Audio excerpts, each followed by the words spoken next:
And joining us now on the debate, David Rayside, Professor of Political Science at the University of Toronto. Helen Kennedy, Executive Director at EGAL Canada. Tommy Smythe, co-organizer with It Gets Better Canada. And Susan Magerman, a teacher in the Triangle program at the Toronto District School Board, who wants to remind us that she's here to speak for herself and not for the board. As always, tonight is a Your Agenda Thursday where you are part of the discussion, so you can reach us by email at theagenda@tvo.org, on Twitter at twitter.com, #YourAgenda, or on our Facebook page at facebook.com/theagenda. And as always, our fifth column blogger, Mike Miner, is hosting a live chat on our Inside Agenda blog at tvo.org/theagenda and on our Facebook page. Hi there, Mike. We'll talk to you later in the program. Please jump in, everybody, and join our discussion tonight. Okay, it is good of all of you to join us this evening. I guess we got to do some business right off the top. Did we get you guys wrong? When we put your pictures We up? didn't mind. We didn't mind. We got it backwards? We're close. I'm Helen Kennedy. Susan Magerman. Now that we have that confirmed, you know why our director is a wonderful person? Because while we were doing all this, he said to me in my ear, I think we got it backwards. So it's very good of you all to clear the record up. No problem. Okay, this is an awful topic we're going to talk about tonight. We're going to talk about why so many gay teens in the United States appear to be killing themselves these days because they can't stand it anymore. And to that end, let's start, Michael, if we can. Let's bring this up from the New York Times. The case of Tyler Clementi, the Rutgers University freshman who jumped off the George Washington Bridge after a sexual encounter with another man was broadcast online, has shocked many. But his death is just one of several suicides in recent weeks by young gay teenagers who had been harassed by classmates both in person and online. According to a recent survey, nearly 9 of 10 gay, lesbians, transgender, or bisexual middle and high school students suffered physical or verbal harassment in 2009, ranging from taunts to outright beatings. Okay, Susan, when you heard about this, what was your reaction? I'd like to say I was surprised. I wasn't that surprised. I'm always upset when I hear about this, extremely upset. I just think it is a tragedy, and I think there's more to do. And I see it every day, sort of in the front lines, working in the schools, and what these kids go through. And it's just not, it's just pretty awful, for them. And there's some positive things that have happened in the GLBTQ community, but there's a lot of really negative stuff going on. Some people in Ontario and in Canada just got hit with a whack-load of acronym there. So you want to tell us what all that stands for? Absolutely, and maybe I'll just after that use the umbrella queer. Okay. It's a mouthful, but it's an important gay, mouthful. lesbian, bisexual, Gay, transgendered. lesbian, bisexual, transgendered, queer. Queer. So it's GLBTQ Q. community, Okay. and that's just being inclusive of everyone. My hunch, Helen, is that when people read stories like this out of the New York Times, they say, oh, well, that's the United States. We're a kinder, gentler society. That doesn't happen up here. Would we be right to think that way? Oh, we would not be right to think that way at all. It happens up here to the same extent that it happens in the States. I mean, EGAL has done extensive work in schools over the course of the last 3 years to identify the extent of homophobic and transphobic bullying in the Canadian system. We have our own teen suicides here. We had 2 young women in Orangeville at the same time as the case that you just mentioned also committed suicide. We had Shaquille Wisdom in Ajax who hung himself after being repeatedly taunted and bullied while at school, 13 years old. We have the statistics. We know what, we know the extent of the problem, and now we just need to make sure that we take the responsibility to do something about it. Some people, Tommy, may not appreciate the fact that this kind of thing still happens in the Canada of 2010. Take us back to when you were in high school or in elementary school. Did you get this kind of stuff? Well, yes. I mean, I had kind of a unique high school experience. I was a troubled teen in many, many ways, so I went to many different high schools. Most significantly, I was at Upper Canada College, an all-boys school, then went in 10th grade to Jarvis Collegiate. In the 80s, in the middle of the AIDS crisis. So being a gay teen at that time was intensely difficult, to say the least. I felt an enormous pressure to suppress who I really was. So you were not out of the closet at that point? I was not. No, I was terrified to be, absolutely petrified to be. I had to create an entire image of a person that was not me in order to fly under the radar and hide. Even at Jarvis, which is a downtown, inner city pretty Especially- multicultural school. Especially at Jarvis, because the interesting thing about Jarvis Collegiate is it's right next to the gay village. So I remember distinctly, and I talk about this in the expanded version of our video that's coming out, walking up Church Street during a lunch hour or a spare period at Jarvis, and somebody drove by in a car and screamed "fag" out the window. And all I thought about in that moment was, what am I doing? What am I wearing? How am I behaving today that's sending out a signal that that person would do that to me? And whatever it is, as soon as I identify what it is, I have to get rid of it now, immediately, before anybody notices or sees what that is. Peter, excuse me, David, just before we go to you, you mentioned the video. So let me play a clip of that video while we got it right now. You're with It Gets Better Canada. That's right. Which is, I guess, a Canadian offshoot of Dan Savage's Yeah, Dan It Gets Savage's Better. effort in the United States. Michael, let's play this clip and then we'll come back and talk. Roll tape, please. I never thought I'd find anybody or figure out who I am. I thought I was destined to be lonely and confused. It gets better. My life is full of friends and full of family. I have an incredible supportive family now. Not only did it get way better, but I actually make a living now for being queer and being a voice for the queer community, which I'm honored to do. There are so many people who have persevered and dealt with the struggles and who have been liberated from the kind of bullying and the kind of circumstances that you might be facing today. David, why is it important to say to teens that it gets better? Well, I mean, I think anything that creates visibility and a sense that there is an experience broader than high school is good, and is good politics. It's not the only remedy for the kind of things that everyone around this table recognize exist in this country as well as the States, but it is an important message that, because still, 2010, there are lots of students who are going to feel that they're alone, or that there are not many of them, or they'll never hook up with anyone else, I mean, in any kind of social way. They also may not believe you. You know, they're in the middle of it all. They may not think that it actually gets better. Well, and for some, I mean, there is the risk of oversimplifying what life is like out there in the world. And if you're in, I don't want to name any particular set of communities, but if you're outside of major urban areas, or you're in parts of any large city, it's going to remain a struggle. There's no question about that. Society, Canadian society, doesn't suddenly become all-inclusive. But it is important to send a variety of messages. One is you can help to make it better, but also that this high school experience, which is a really rough one still for many, many sexual minority kids, that this doesn't stand for the rest of your life. I think that is a tremendously powerful message. Susan, is that a valuable message to send out to kids, that it gets better? Because it's, let me put it this way. You could infer from that basically you're just going to have to suck it up and put up with a lot of discrimination in the short run, but in the long run it gets better. Is that the Right. best message to put out there? Well, I think it's a start. I do think it's a good message, and it's a positive message, which is nice, because I think there's a lot of negative stuff out there, and they hear that stuff, and you know, they can spiral down into a depression hearing all of the negative stuff all the time.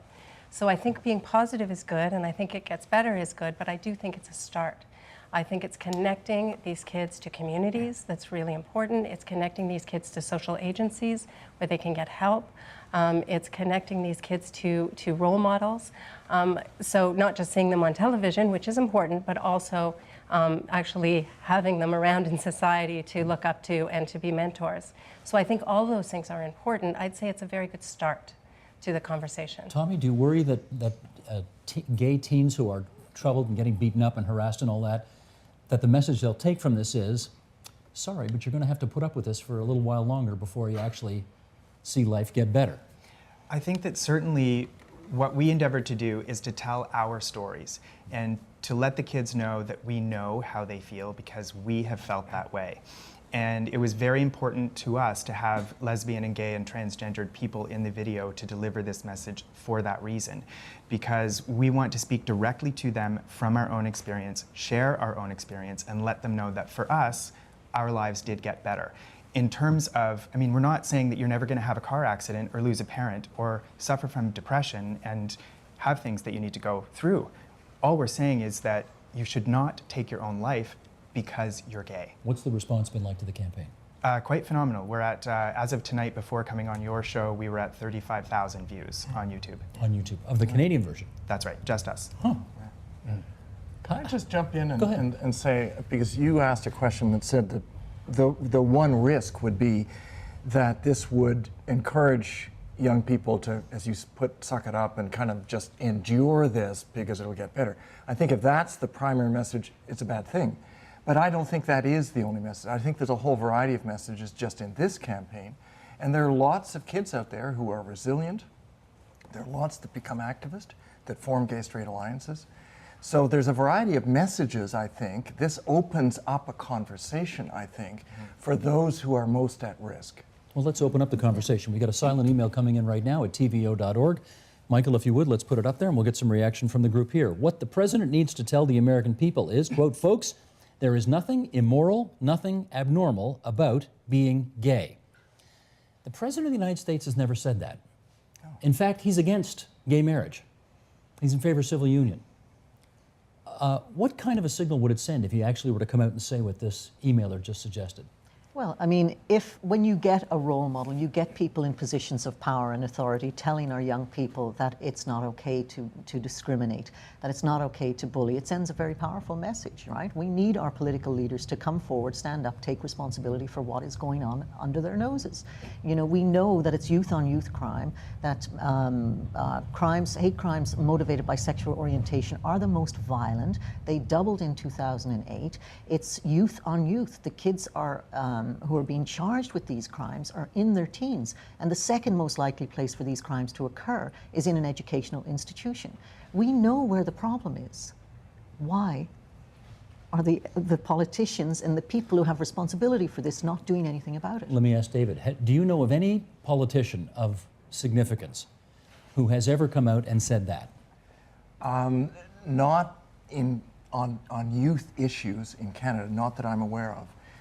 During the same-sex marriage debate, there were some pretty powerful statements made in favor of same-sex marriage.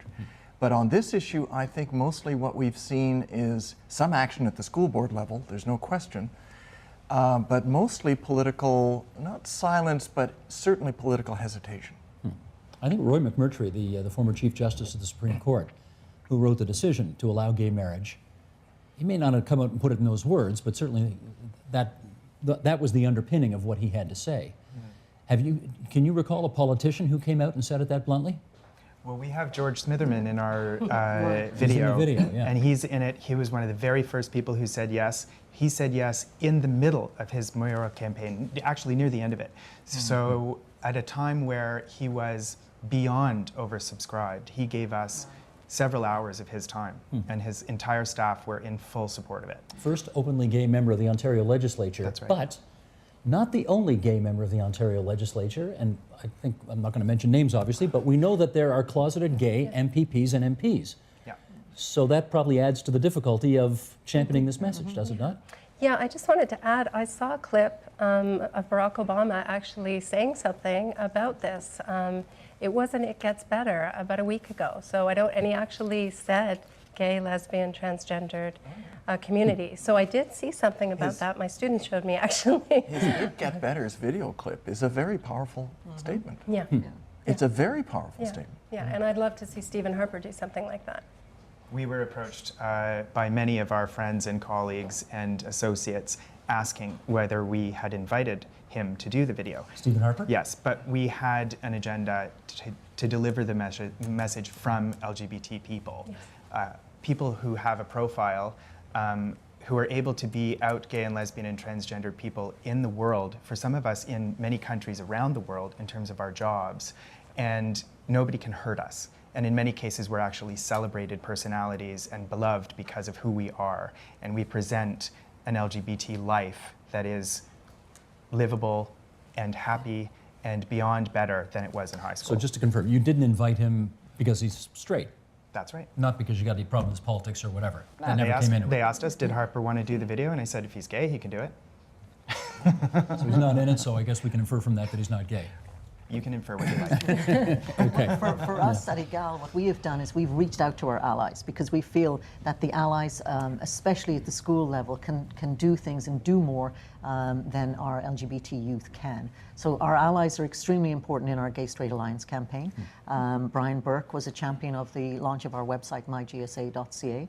earlier this year, and it's extremely You important. should just explain that. Brian Burke, general manager of the Of Toronto the Maple Toronto Leafs, Maple Leafs, who yes. had a son come out of the closet not too long ago, No, and not then to- die sadly in a tragic yes, car he was accident. he was. But Burke's killed been in a it. big, he's been a big He gay rights has. champion. He has, and you know, it's those types of allies that can really push our agenda forward in terms of getting the word out and breaking down the barriers, these homophobic and transphobic barriers that exist. You're going to forgive me, but you know where I'm going. I mean, we got a guy at this table here whose last name is Smythe. And anybody who knows anything about the history of the Toronto Maple Leafs will know, was it your grandfather who used to own the team? Is Conn Smythe your grandfather? Great-grandfather. Your great-grandfather was Conn Smythe. Yeah. Stafford Smythe was My grandfather. your grandfather. Yeah. So you've got, you know, Leaf royalty in your background here. Well- what kind of a statement would it make if one professional hockey player, and we know there's lots in the closet, or Yes. some, came out? I think it would make an incredible statement. I mean, you know, my association with the world of hockey taught me at a very young age that I grew up in a family that valued service to your community. However you choose to do it, wherever you choose to do it, it's something that has been a part of the lives of the people in my family for 5 generations. So hockey is a terrific thing. It teaches us all kinds of discipline and all kinds of sportsmanlike conduct, but unfortunately, it's also, there's a culture within the hockey industry that sort of prevents people from feeling safe to come out. And I think that's part of the discussion here too. Well, it's a is pretty that- macho game. Well, the coming out process is a very difficult thing, and it's really, you know, it's something that everybody has to feel free to do in their own time and on their own terms. And if we live in a culture, a society that prevents us from feeling safe to do that, it's sort of like a microcosm or a macrocosm for hockey. The hockey business is the same thing. Nobody feels safe to do it in that culture, and kids don't feel safe to do it in our culture unless we teach them that it is safe and tell them it's okay. David, let me try this with you. The impression I think most of us would have is that over the last 20, 25 years, there's a great deal more acceptance today of LGBT, no, what am I doing? LGBTQ. Yes. Is that a mistaken impression? No, no, no, no. If you look at any survey that's ever been done, this is true in the United States, this is true across a whole range of countries. Public acceptance has increased quite significantly, which is one of the reasons why the schooling picture is a bit surprising. There has been some change in schooling, but the response to precisely the kinds of issues that we're talking about, and of course sports plays an important role in high schools, has been tepid in sort of across the country. Now there's been policy development. The Toronto District School Board has a fabulous policy. Yeah. Is there any indication that it actually has been applied uniformly across schools? No, it hasn't. So you're right to say there has been a real shift. In rural Canada, in urban Canada, across the provinces, there's been a very significant shift in attitudes, probably as much as on any major public policy issue. In which case, is it easier to come out today than it was 10 years ago? Not for teenagers. I really don't think so. And it's very interesting because I agree that I think that, you know, a lot of headway has been made, and I think it is easier for adults, but I do not think it's easier for kids. And I think it's a really challenging time for them. I mean, it's a challenging time for most teenagers. It really is. I mean, you've got hormones, but you've also got, you know, the issues at school around wanting to belong and cliques and all that sort of stuff. And then when you add on identity and self-esteem issues, everything gets magnified. So, you know, I find our kids are really at risk. They're really marginalized in the school system. Helen, you wanted to add? Yeah, just to add to the sports issue, you know, we know from the survey that the gymnasium, the locker room is the most dangerous for our LGBT youth. And the coach is the least likely person that they would go and express their concerns to. So, you know, it's a massive problem. And I think in terms of popular culture today, yes, we see a lot more people on TV now who are identify as queer. And then what's happening is the younger people, I think in some cases are calling it for what it is themselves, and then they become the target because they're coming out, or they're trying to come out at an earlier age, and now they're the victims. Well, let me throw something provocative on the table then. If this is such a torturous time of life as it is for anybody, let alone if if you're a little bit different, maybe high school is not the right time to come out. It's hard to say because there are also issues of not coming out for kids in terms of, you know, internalized homophobia and, you know, all the kind of destruction that happens in terms of harming oneself, self-harm, and, you know, eating disorders and substance abuse and all of those things in not coming out as well. not being able to be themselves in the place they spend most of their time. So you got to walk a fine line here. It's a fine line. It's a really challenging thing for kids. If we start, sorry, Dave. If we started to introduce the whole issue, though, earlier on in kindergarten, you know, say I have 2 small children, and will they ever see their family our family reflected in the curriculum as they progress through the school system? Probably not. You know there are people right now who are watching this who are saying, introduce these issues of sexual orientation in kindergarten? It's not about sex. It's not about having sex. Orientation. You know, orientation. Why not? Why not talk about, you know, there's some fabulous children's books available that address these issues, and you do it at a very early age. Age 4 then, is early well, enough? you know, why not? I mean, they're kids. Absolutely. Do kids know heterosexuality at age 4? They know the language that's associated with it, and they use it all the time. But you say maybe that's too early, but it isn't, because a lot of, and we know this, there are lots of single moms, there are lots of blended families, there are complicated family structures, and kids in elementary school are coming from that variety of families. So part of how you increase awareness of this is just to talk about an array of families. You're not talking about sex, you're talking about families. Well, let me do a concrete example. Sorry, I'm going to pick on you again. At what point did you know you were gay? I knew that I was gay from my earliest awareness of being. So age 4 I would or say 5? Before I was 10. Before you were 10? Yeah. So you During the years where I started to understand who I was. Would it have been helpful to have some kind of curriculum addressing these issues at that time? Absolutely, it would have been helpful. It wouldn't have been ridiculed by the straight students that you were with?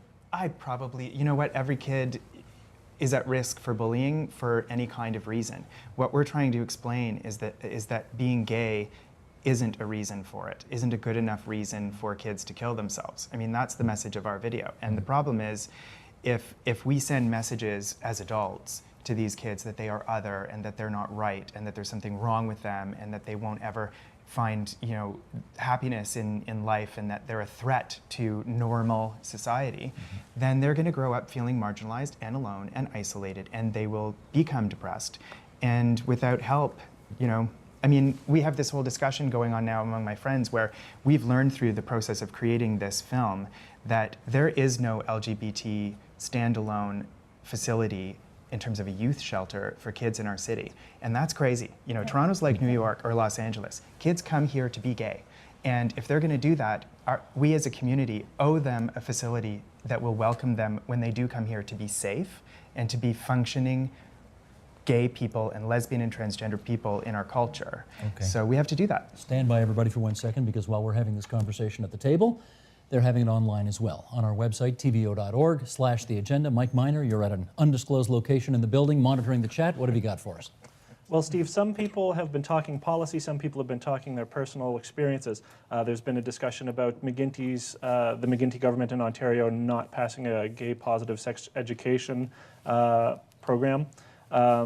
Some people have been talking about how difficult it is for people to bring up these problems because whether you talk to your parents or, as Obama suggested, talk to a teacher, someone you trust, you're talking about sex, and that's not the easiest thing for a teenager to do, particularly with an adult. We had one parent in here who shared a story about their son committing suicide. The son was perceived as gay, didn't quite identify at it, and was very depressed about the reaction that he was getting from people both male and female. And the parent said, sadly, men need to liberate themselves from stupid stereotypes and women need to give up outdated notion of what it means to be a man. That was what he took from his son's experience. Tiffany says that it really depends on the school atmosphere as far as whether or not coming out is something a teen can be comfortable with. She was in Kingston talking to high school kids and saw some people who just had horror stories and other people at a school down the street who had nothing but great stuff to say. Doug also said that the reality for a lot of queer youth in Toronto is that they don't relate to well-off downtown white gays, and so a lot of the perception they see of the queer culture just doesn't really relate to them, and they feel a little bit more alienated when they see what is out there. Interesting. Okay, Mike, you keep monitoring the chat. We thank you very much for that. I do want to pick up on one of the things that Mike had to say, and Susan, I'll go to you on this. The importance of being able to talk to a trusted adult when you're at that point in your life when you want to come out, be honest with yourself, be honest about the life you lead. It's critical. That's significant, eh? Absolutely Is critical. Is that more often than not a parent? That trusted adult?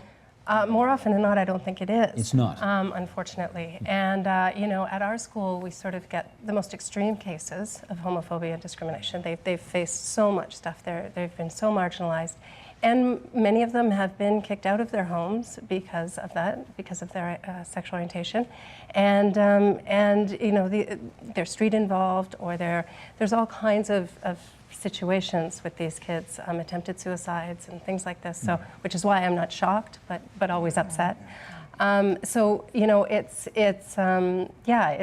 really tragic, and there should be adults for them to talk to. And I was also going to, if I could just add one thing around students' experiences, we find that a lot of students that are even more marginalized are the queer students of color, are certainly new immigrants. You know, where cultures are different, and so they tend to get street involved pretty quickly. So these Street involved is a euphemism for what? It's a euphemism for being out on the street and having to homeless and having to find shelter. And this is always an issue for us, trying to find a place that will accept them. You know, and that's really, I do really want hard. to pick up on the issue of suicide, because we got to. I looked at a lot of YouTube stuff today, obviously, to get ready for this, and your video is, I mean, it's astonishing. It's very, very well done. Here was another one that just really, you know, it takes your breath away. This is a, we're just calling it Nebraska. You might know this one. Michael, let's roll this, please. I drove out to an empty field in the Nebraska countryside. It was sunset, and there's no more beautiful time in Nebraska than when the sun starts to slip over the horizon and it looks like a watercolor painting. And I just remember telling myself how much I was going to miss it. So I took the revolver, and I remember it tasting like cold metal. I pulled the trigger. There was one empty round in the gun. And it was the one that I pulled. Tommy, what makes someone want to do that? What makes someone want to ask me a question right after I watch that? I'm nearly in tears. Well, many of the things that we've been talking about. First and foremost, that your church, your school, your government, your military, your parents are telling you that you're not right. And I would say that's probably the shortest answer to that question. There are so many messages, and now with the internet and global media being such a powerful force in our culture, the messages are coming faster and more often than ever. And many of those messages, too many of those messages, are negative. Here's a message from Twitter that we just got in tonight. Let's roll this one, Michael, and we'll have some conversation about that. Okay, from an S. McDougall. How can school boards and teachers better educate both students and parents on acceptance re this significant issue? Susan, this is right in your wheelhouse. Well, I mean, I think, and Helen talked about this, I think the curriculum is crucial. I think that we have to have curriculum that represents these kids and makes it relevant to these kids. So they have to see themselves in the curriculum. They have to see themselves in the history textbooks. They have to see themselves all over to legitimize why they're here and who they are. So I think that's critical, but it's also really critical that we do a lot of anti-homophobia stuff in the schools. And it is happening in some schools. We have, you know, anti-homophobia education and workshops that are happening in elementary schools, middle schools, and secondary schools. But it's not all over, you know, and sometimes it tends to be the urban areas that gets this sort of thing. We get a lot of kids from outside the urban areas, and you know, and they're not getting this. So, Ellen, follow up. Yeah, I mean, I think teachers are inundated with work and they're swamped. But what we have to do is provide them with the pre-service training that they need to address these issues. It should be thought before they ever make it into the classroom. They should understand language, they should call it for what it is, they should know how to make their space safe and inclusive, and these are things that they need to be educated in before they ever show up in the classroom. And EGAL wants to do this right across the country, and that's why the MyGSA website is so important, because there is a segment there for teachers. About 2.5 minutes left here. Let's just look at social media. You've obviously gone gung-ho on social media, right? Of course, this started on social media. This is the way to go? Well, Aaron and I started this conversation on Facebook, and within a month, less than a month, we had a polished, finished film. And our long reach agenda has always been to re-edit the film. We have 10 hours of footage that's all incredible, stories from the LGBT community. What we want to do is re-edit it into a half-hour format to be taken by the people who participated in the video into the schools to start conversations and to be used as a teaching tool. That's why it's so produced, and that's why we targeted people who had a profile and had a message to say. You're a professor in the classroom. You're going to vote for social media as well as a better form of teaching? Social media is critical, but what goes on in the classroom every day of the year is also critical and just as important. And it's just as important also for straight kids as well. I mean, one of the things that we haven't talked enough about is that there are at least as many straight victims of homophobic bullying as queer kids. Because it's a way of warning all kids that they have to behave by traditional gender norms. Right?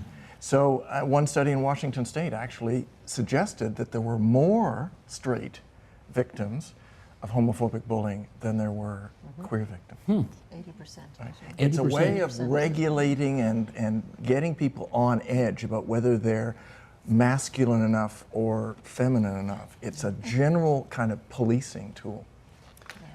Does it really get better?